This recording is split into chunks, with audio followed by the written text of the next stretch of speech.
Welcome, one and all, to a dramatic reading / audiobook of the Super Luigi series, written by yours truly, Luigi Mario.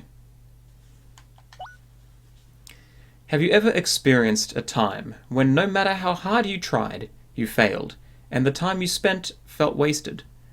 If ever you feel such pangs of regret, try to remember this tale.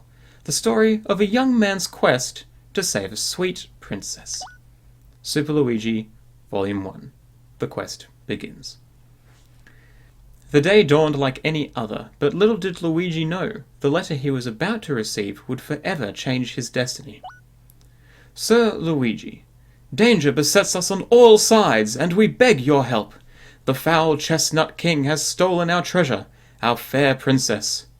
The letter was from Minister Crepe of the Waffle Kingdom, a man aware of Luigi's many adventures.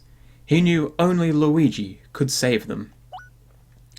Charged with this dire task, Luigi wasted no time curtailing the heroic meal he was making. Then he packed for his deadly journey.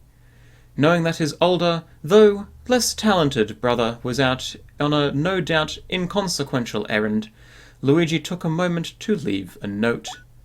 Mix a keel mango with a peachy peach to whip up a fruit parfait. These cryptic words were all Luigi wrote before leaving. Upon reaching the Waffle Kingdom, Luigi was greeted by pure misery, an endless flow of tears over the kidnapping of Princess Eclair.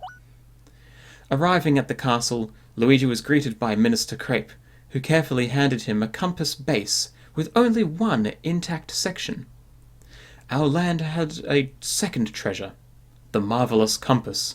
Find its 7 parts and find Eclair. So it began. To be continued.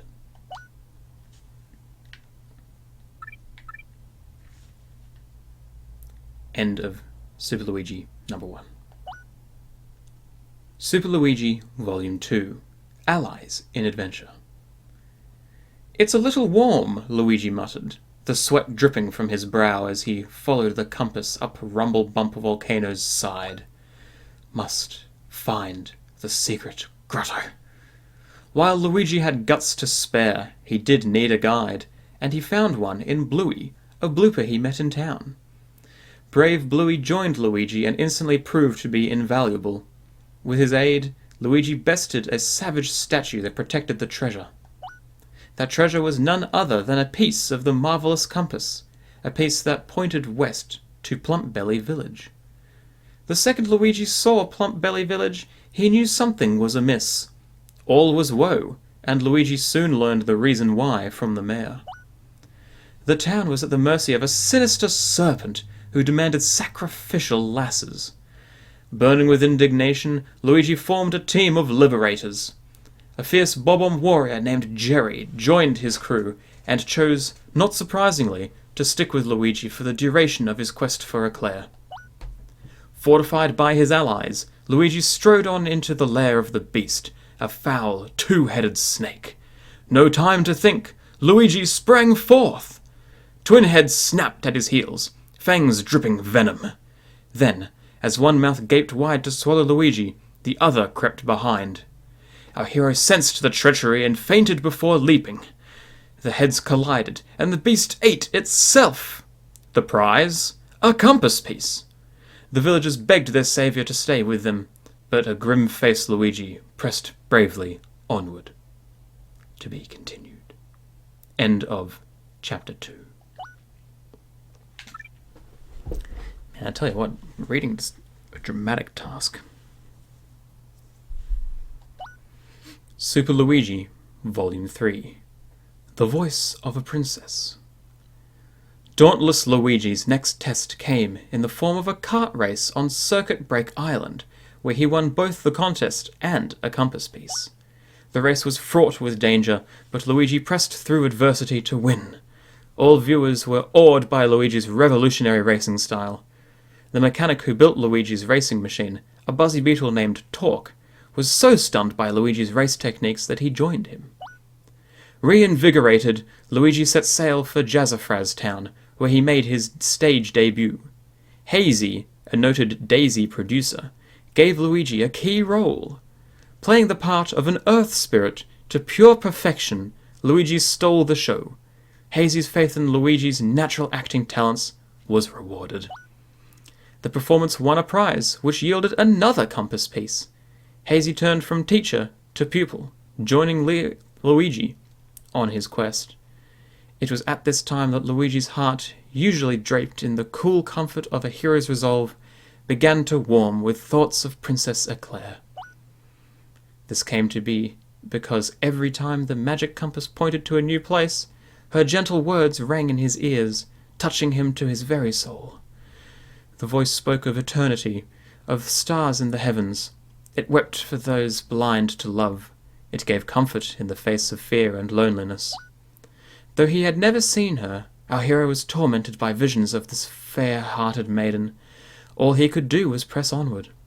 The compass pointed toward rapturous ruins. Only 2 parts of the compass awaited, and Eclair had 1. To be continued. End of Volume 3.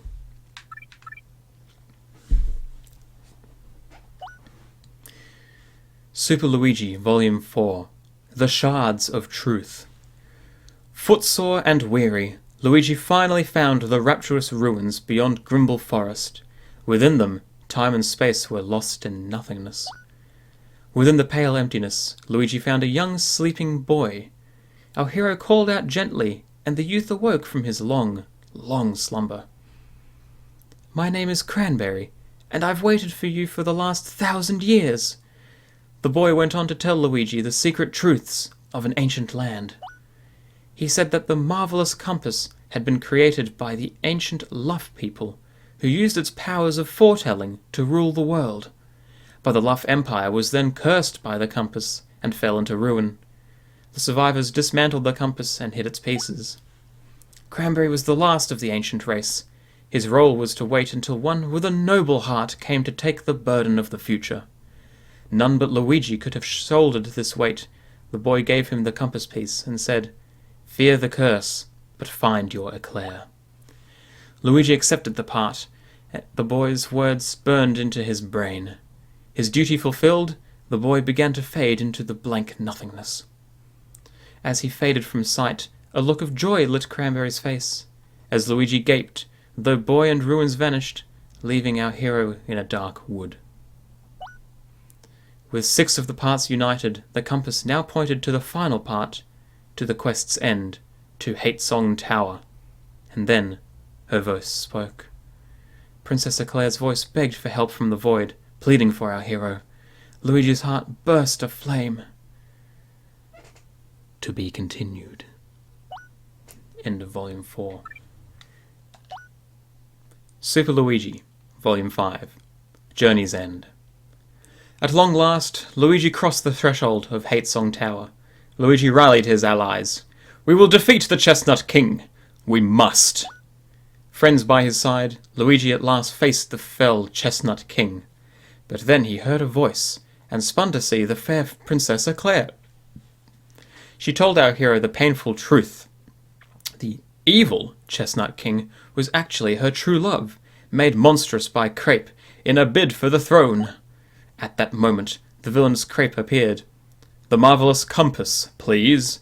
Hand it over, and the Luff Empire will rule again. Mwaha!" Luigi and co were no match for the might of Crepe, their true enemy. But then, the compass piece in Eclair's tiara shone forth. It bestowed the future sight on Luigi. Knowing Crepe's every move, he smote the fiend with his mallet, and with that, it was finally over. Luigi and his friends parted, leaving the Waffle Kingdom in peace. But Luigi regretted not gazing farther into the future. He longed to see the Wafflers gathering on Princess Eclair's wedding day. He wanted to see her beauty, and who stood at her side. But it was not to be. Luigi went back to his humble home, which remained exactly as he had left it, a cold comfort for his heavy heart. Taking up a book he had been reading, Luigi tried to read, but his long trial had sapped his strength, and he soon fell asleep. Luigi dreamt of his friends and his beloved Princess Eclair, and sleeping, Luigi spoke, "I shall return."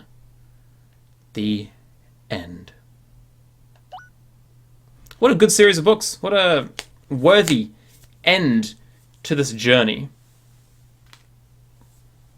Thank you for listening to my dramatic rendition of Super Luigi series books 1 through 5. I am available for audio requests if people want to hire me to give me money to read words that they have. Very much available, you know. Wink. I'm kidding. I'm available though. I don't mind doing voice work. Anyway, for those who have partaken in the listening of this beautiful series, thank you for listening, and I bid you adieu.